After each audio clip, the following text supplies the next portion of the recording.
This is the Waldhoff Continental S. It's a version of the Continental which we launched in Japan. It has a Damascus steel dial and a tourbillon movement, the HZ3401. It has 25 joules, 28,800 beats per hour, and approximately 72 hours of power reserve. What I like about this watch is the back. It's beautifully machined.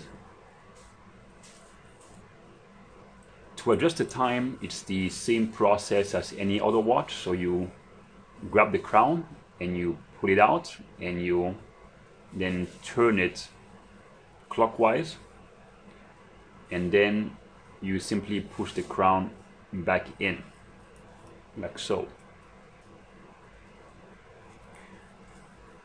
It has a stainless steel case, polished chamfer, and brushed sides. I'm going to show you now how to change the straps. You put the watch down on a smooth surface such as a fabric or leather, and you're using something like a credit card to push those small levers inward. So there's a small lever on each side of the strap ends. So I'm going to push this one inwards, and what this does, it shortens the length of the spring bar and the strap comes off. Same here.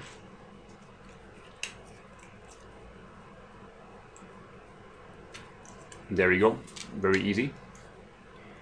Now to put it back on, I start with the opposite end of the strap. So I put in this end first. And I then grab the small lever and I push the strap back in there. There you go. Same process here. This end goes in first.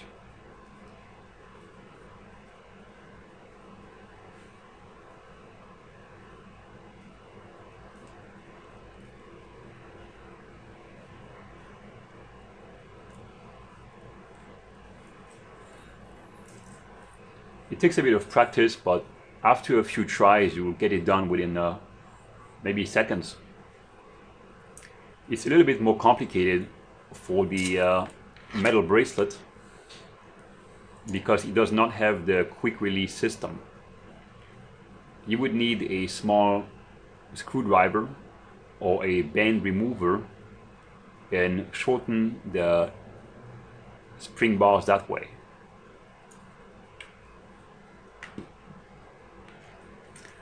To wind the watch, you grab the crown and turn it clockwise.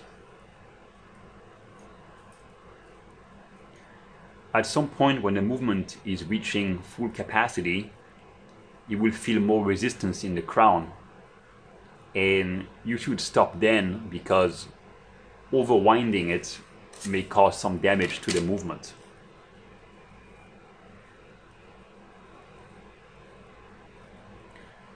This watch has a very long power reserve of 72 hours, so from empty to full, it requires quite many turns of the crown. Now I'm going to show you how to use the deploying clasp. So as you can see, there's two buttons, one on each side of the clasp, and you push them inwards. And at the same time you lift it up, then it opens up. I'll do it again. Grab those two buttons and pull up, and there we go. Then you insert the long end of the strap into this little flap right here, and you line up the pin with a hole in the strap and you push it in. Then you insert the long end of the strap into the loop, the strap keeper, and you push it down with your finger on the metal flap here. You push down and it fastens.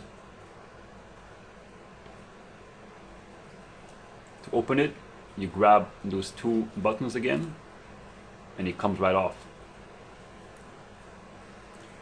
The reason why we use deployment clasp instead of regular pin buckle closures is because it helps to keep the strap looking good for longer. It doesn't bend the strap as much. If the strap was too long, you can simply lift this flap and then select a different hole in the leather. And that's it. Now, if you're planning on not using the watch for several months or longer, you might want to wind the watch approximately once or twice a month. You also want to change the orientation of the watch. So let's say if it's sitting flat on the table, once in a while, maybe once a month, you come in and you put it upside down.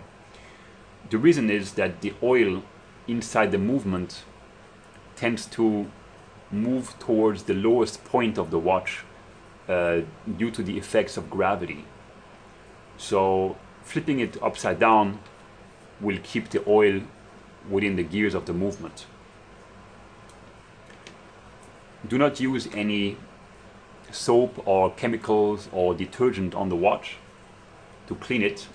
You simply use something like a clean cloth or microfiber and you rub it this way.